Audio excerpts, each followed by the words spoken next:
This video is brought to you by Miniature Market. Thousands of board games, discounted prices, miniaturemarket.com. Hello my friends, it's the Game Boy Geek here. Today, we're laying our heads down on the pillow and we're having some dreams.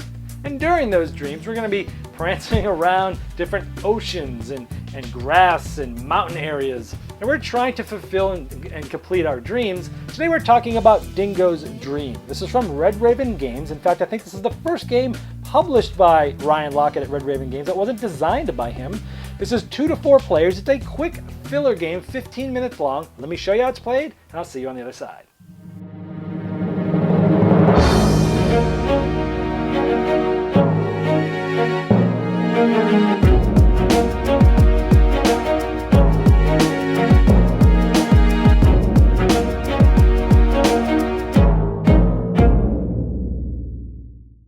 At the beginning of Dingo's Dream, each player gets to pick which animal they want to be. Kanga the kangaroo, Kinda the porcupine, Koala the koala bear, and Dingo the dog.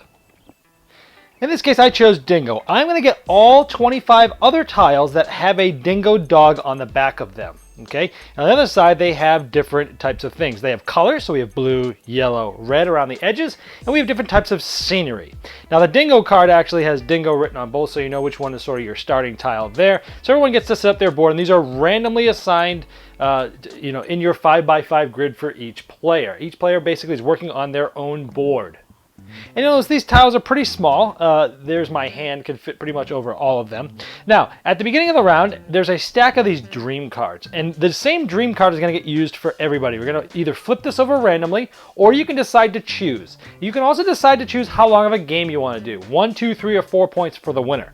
Now this is the easy one. This is a big bullseye in the middle. This is for first-time players or younger players. Essentially what you're trying to do in this round is you're trying to get 5 of your animals flipped over in a row. So 5 horizontally, vertically, or diagonally. It has this. Other rounds might be harder where you need to make and have your animal be in the exact spots that this thing shows. But in this case, let's just do 5 in a row.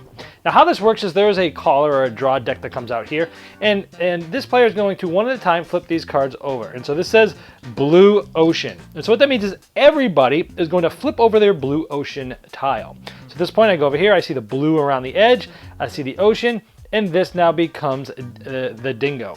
Now I take the tile that's outside, and I'm forced to place him either in a row or in any column, and then I push things around. So in this case, maybe I want to go here. So what I do is I will push this tile out. This stays the same face that it is now, and all these tiles slide to make room for this. And you can choose which way, up, down, left, right. You just do it. You can't do it diagonally, but now I've got a Dingo there. Everyone would do it. Then he'd call another one. Green grass. So I look for the green grass. It's right here. I would flip this over. Ooh, and now I take this tile that's out, and I want to slide it this way. So I'm going to slide these up. Now I already got 3 in a row here. And now this is the tile that is out. Okay? And then we do it again. Gold grass. So it's this one. This would flip here. And then maybe I push this down like this, and so on and so forth.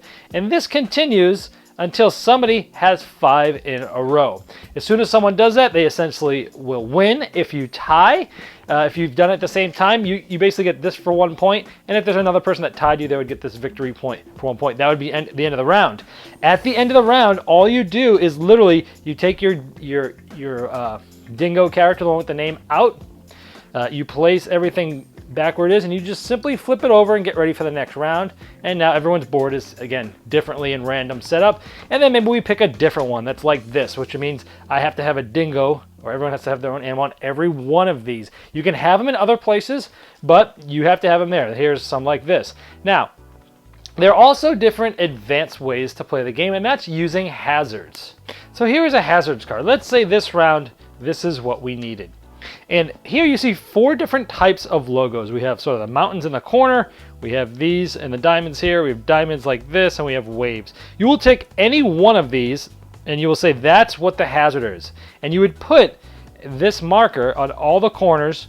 In this case, if it was mountain, I would go like this. And what this means is to win this, you have to actually have all your animals, in this case I'm a Dingo, in these spots on my board, but I cannot have any in these spots at all. I cannot win until I have them just in these spots.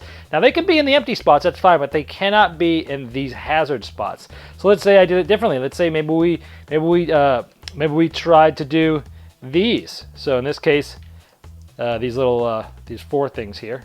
So you would do this for the hazards, and you couldn't have them there. Now, it's possible that nobody wins after you get through all the draw deck with hazards. That's okay, you just play another round, and that's a way to make the game harder.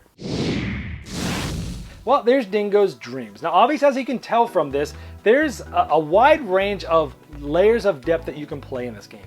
You can play it super simple with even some young children with that first one where you just try to get 5 in a row, because it's pretty easy to get 5 in a row in this game. You can do it pretty quickly. And so you can play it that way. You can decide how many points you play for, 1 to 4. You can play with the variant, that deep sleep variant, where you play 3 games and you're getting certain points for the amount of things, and if you get it right.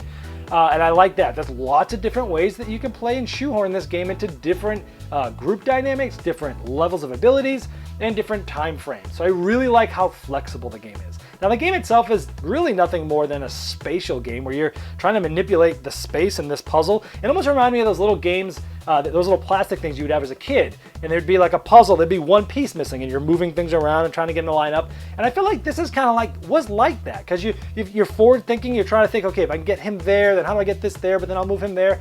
It's very spatial. If you have problems with spatial games, or you do not like spatial stuff, this is probably not the game for you. But with that being said, I'm not great at spatial stuff, and I don't typically really enjoy it, but I did like this because it still had that puzzly aspect that I do like. So don't completely write it off if you don't like spatial stuff, because I'm not hugely keen on it, and I quite enjoyed this game. The most exciting thing for me is my wife, who's not an alpha gamer by any means. She plays very light games. She really liked this game. And it's going up on her shelf, which is one of the games that we can pull off at any time and she'll play. And that really excites me, because that shows that I can play it with somebody who's not super into gaming. But yeah, I can play this with my gaming buddies, and we can play it with the hazards. We can pick the hardest ones. We can do the variant with three different rounds, and it's a lot more competitive in that way.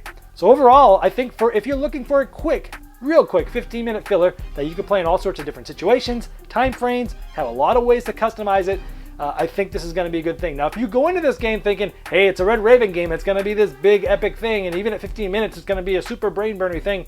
If you go into it like that, you're going to be disappointed. But if you go into it saying, hey, this is going to be a solid filler that I can fit into a lot of different areas and groups, then I think you'll like it. And because my wife likes it so much, and because I think it's a cool idea, I am going to be keeping this. And so for that, let's induct it properly into my gaming library with a saxophone serenade.